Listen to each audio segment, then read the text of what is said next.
Olá, boas-vindas ao Direito em 5 Minutos. Se você acompanha nosso conteúdo e quer dar aquela força para a gente continuar, já sabe, né? Deixa o like e se inscreve aqui no canal. Hoje, nosso papo vai ser um pouquinho mais longo que o habitual. É que o tema é denso, sabe? Mas muito importante. Vamos mergulhar hoje nos órgãos de execução penal. Tudo conforme a Lei de Execução Penal, a LEP, ali entre os artigos 61 e 81B. É um conteúdo-chave para quem está na luta dos concursos ou precisa dessa lei para a faculdade, para a prática jurídica mesmo. Nossa ideia aqui é entender a estrutura que o Estado usa para administrar a execução da pena no Brasil. Quem faz o que, basicamente? Ok, então vamos começar a desempacotar isso. O artigo 61 da LEP, ele já dá a lista completa, né? É a espinha dorsal da coisa. Temos lá, Conselho Nacional de Política Criminal e Penitenciária, Juízo da Execução, Ministério Público, Conselho Penitenciário, Departamentos Penitenciários, Conselho da Comunidade e a Defensoria Pública. Ufa, bastante gente. Exatamente.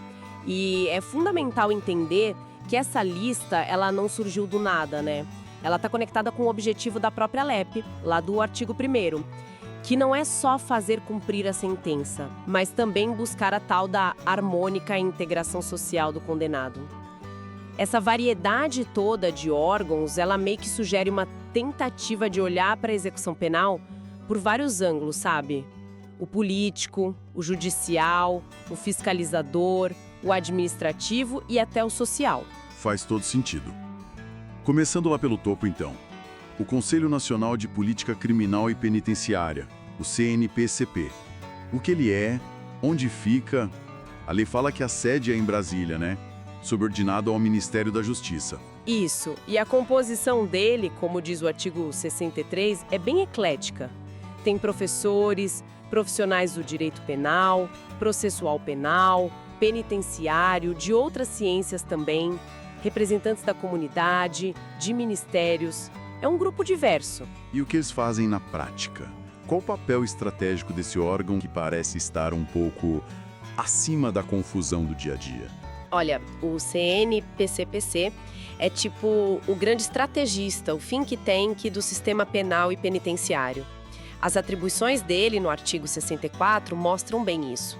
Ele não vai julgar um caso específico, nem administrar um presídio lá na ponta. Mas ele propõe as diretrizes da política criminal e penitenciária para o país inteiro. Pensa, por exemplo, em definir regras sobre como devem ser os prédios das prisões, arquitetura. Isso é algo super concreto, né? Tem um impacto enorme. E ele também tem essa função de fiscalizar, né?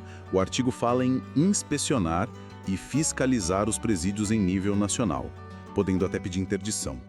Isso não acaba se sobrepondo um pouco com a fiscalização que outros órgãos, tipo o juiz ou o MP, também fazem?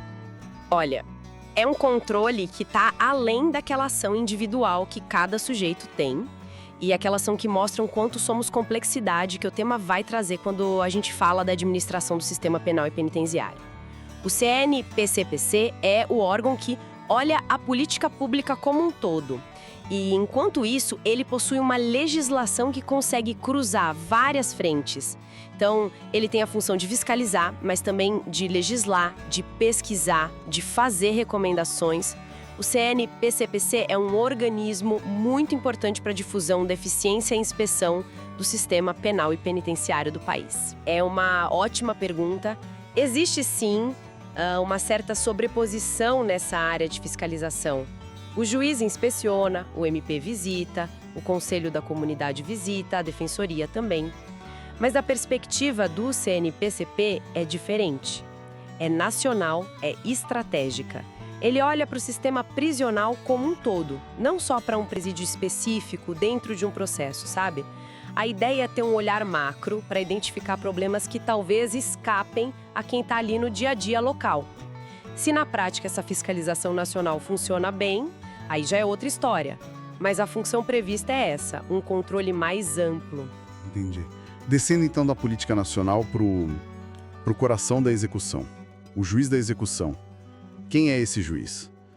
A lei diz que é o indicado na lei local de organização judiciária, ou se não tiver, é o próprio juiz que deu a sentença. Isso. E a centralidade dele vem daí.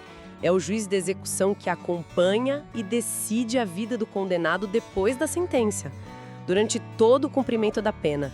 O artigo 66 detalha um monte de competências que moldam diretamente o caminho do apenado no sistema.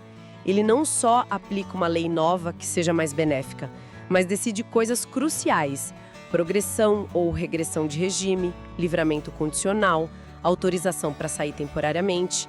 É ali que a individualização da pena acontece de verdade, na prática, durante o cumprimento. E essa parte de inspecionar mensalmente os presídios e até interditar os que não estão adequados, isso dá um poder bem direto para o juiz sobre as condições lá dentro, né? Ele não fica só no gabinete. Exatamente. Essa função de inspeção e interdição, que está lá nos incisos 7º e 8º do artigo 66, é importantíssima. Coloca o juiz como um garantidor das condições mínimas de dignidade naquele estabelecimento penal que está sob a responsabilidade dele. Claro que a capacidade real de fazer inspeções que funcionem e o impacto de uma interdição são desafios gigantes na prática, né? Mas a lei dá essa ferramenta forte para ele controlar o ambiente carcerário. Certo. E aí, ao lado do juiz, tem o Ministério Público. O artigo 67 fala que ele fiscaliza a execução da pena e da medida de segurança. Como essa fiscalização do MP se diferencia da do juiz? O MP atua como custos legis, né? O fiscal da lei na execução. Enquanto o juiz está ali decidindo os incidentes do processo, o MP está de olho na legalidade de tudo, no correto cumprimento da pena. O artigo 68 detalha bem. Ele confere se as guias de recolhimento estão certas, pede providências para fazer o processo andar, solicita a apuração se tiver algum excesso ou desvio na execução. E o interessante é que ele pode agir tanto para garantir que a punição seja cumprida, tipo pedindo uma regressão de regime, quanto para assegurar um direito do preso, como pedir um benefício que ele tem direito e ninguém pediu ainda. E ele também visita os presídios todo mês, igual o juiz. É mais uma camada de fiscalização. Sim, é mais um mecanismo de controle externo do sistema. A visita do MP tem esse foco na legalidade, em ver se as normas da execução penal estão sendo cumpridas. Em tese, né, essa multiplicidade de olhares fiscalizando, juiz, MP, CNPCP, defensoria, os conselhos, deveria fortalecer o controle. A questão é se, na prática, esses olhares se somam ou acabam só repetindo a burocracia. Entendi. Seguindo na lista, temos o Conselho Penitenciário. Que tipo de órgão é esse? A lei diz que é consultivo e fiscalizador da execução da pena, no nível estadual. A composição geralmente envolve especialistas da área, representantes da comunidade nomeados pelo governador. Ele funciona como um órgão de consulta e supervisão ali no estado. Os pareceres dele, especialmente sobre indulto e comutação de pena, têm relevância, embora não sejam vinculantes na decisão final. E além de também inspecionar os estabelecimentos, ele tem uma função importante, que é supervisionar os patronatos e a assistência aos egressos. Ele já faz uma ponte com o pós-cárcere, sabe? Falando em órgãos mais administrativos, chegamos aos departamentos penitenciários. A lei diferencia o nacional, o DEPEN, e os locais, que seriam os estaduais. Qual a grande diferença? O DEPEN, que fica lá no Ministério da Justiça, é o braço executivo da política penitenciária nacional. Ele que bota em prática as diretrizes do CNPCP, sabe?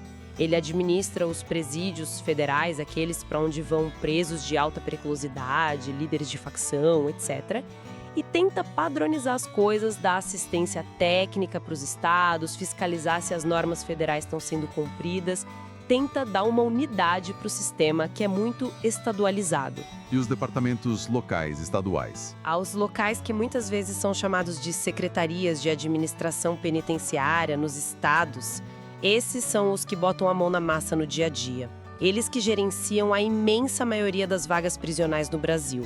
Cuidam da segurança, da logística, do pessoal, dos programas de trabalho e estudo dentro das unidades do Estado. São a linha de frente da administração prisional mesmo. Uma coisa nova que foi adicionada para ambos, DEPEN e locais, foi acompanhar a progressão especial de mulheres em algumas situações. Mostra uma preocupação mais recente do legislador com a questão de gênero. Ok. Agora, saindo um pouco dessa estrutura mais estatal e indo para a conexão com a comunidade. Temos o patronato, ele foca em quem já está saindo ou saiu, né? Albergados e egressos. Exatamente. O patronato é chave para a ponta final do processo, para a tentativa de reintegração social. Ele dá assistência para quem está no regime aberto, os albergados e para quem já cumpriu a pena, os egressos. Mas não é só assistencialismo, não. Ele também fiscaliza o cumprimento de penas alternativas, como a prestação de serviços à comunidade, e acompanha as condições do livramento condicional e do SURSIS, a suspensão condicional da pena. É um elo muito importante entre o sistema penal e a vida em liberdade para tentar evitar que a pessoa volte a cometer crimes. E o Conselho da Comunidade? Esse parece ser o órgão mais perto da realidade local, né? Atua em cada comarca. Qual o diferencial dele? O diferencial é justamente essa proximidade e a representação da sociedade civil ali na base. Ele é composto por gente de associação comercial, da OAB, defensor público, assistente social. A missão dele é visitar os presídios da comarca todo mês, entrevistar os presos, ouvir o que eles têm a dizer, fiscalizar as condições e mais. Ele tem que correr atrás de recursos e parcerias na própria comunidade para melhorar a assistência ao preso. É a materialização daquele princípio da LEP que fala da cooperação da comunidade na execução. É o olho da sociedade lá dentro. E por último, mas não menos importante, a Defensoria Pública, que foi incluída formalmente como órgão da execução só em 2010, né? Qual foi o impacto disso? Nossa, foi um marco gigantesco. A Defensoria tem o papel de garantir assistência jurídica completa e de graça para os necessitados, que são, a imensa maioria de quem está preso no Brasil. A inclusão formal dela na LEP, lá no artigo 81A, e aquela lista enorme de atribuições no 81B, que espelha muito o que o MP pode fazer, só que pelo lado da defesa. Isso veio para tentar equilibrar o jogo na execução penal. Antes você tinha o Estado juiz, muito forte, o Estado acusação, MP também, mas a defesa técnica ali, constante, efetiva para todo mundo, nem sempre era a realidade, sabe? E essa lista de atribuições do 81B é imensa mesmo, pode pedir praticamente tudo. Lei mais benéfica, extinção da punibilidade, progressão, livramento, indulto, saídas temporárias, recorrer, visitar presídio, pedir apuração de violação, até pedir interdição. Isso muda a dinâmica do sistema todo. Com certeza muda. A Defensoria passa a ser um ator institucional com poder de cobrar, de fiscalizar, de brigar na justiça, não só por um preso individualmente, mas de forma coletiva também. Pense em ações civis públicas questionando condições desumanas em presídios. Isso força uma nova relação com o judiciário, com o MP, com a administração penitenciária. Ela se torna uma voz institucional permanente, ali defendendo os direitos dos presos dentro do sistema de execução. Então, para dar uma amarrada, a gente tem um órgão pensando a política lá em cima, CNPCP, o juiz aplicando a lei no caso concreto e fiscalizando o juiz da execução, um fiscal geral da lei, o MP, aí tem órgãos de supervisão e gestão nos estados, Conselho Penitenciário, o Departo Local, um braço executivo federal, o DEPEN, órgãos fazendo a ponte com a comunidade, a reintegração, patronato, Conselho da Comunidade e, finalmente, um órgão para garantir a defesa, a Defensoria Pública. É uma rede bem complexa. Isso mesmo, é uma teia de competências que, pelo menos no papel, tenta cobrir todas as faces da execução penal. E tem uma intenção clara de criar vários pontos de controle e fiscalização.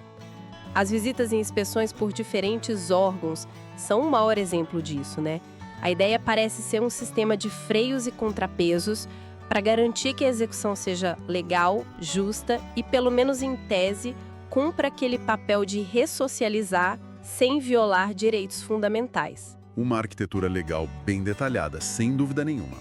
Cobrimos, acho, os pontos principais desses órgãos de execução penal que estão lá entre os artigos 61 e 81B da LEP. Esperamos que essa conversa tenha ajudado a clarear um pouco esse cenário para quem está estudando ou precisa lidar com isso. Fica talvez só uma reflexão final, né? A lei desenha essa estrutura toda complexa, atribui funções importantes para cada um, mas no dia a dia da execução penal brasileira, com todos os problemas que a gente conhece, superlotação, condições horríveis, violência, será que a comunicação, a coordenação, a colaboração entre todos esses órgãos funciona de verdade?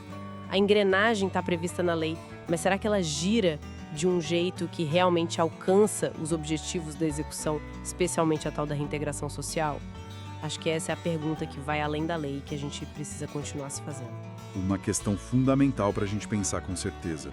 E com isso, fechamos nossa análise de hoje sobre os órgãos da execução penal na LEP. Curtiu a análise? Então não esquece, deixa o like, se inscreve aqui no canal Direito em 5 Minutos e comenta aqui embaixo o que achou, suas dúvidas. Até a próxima!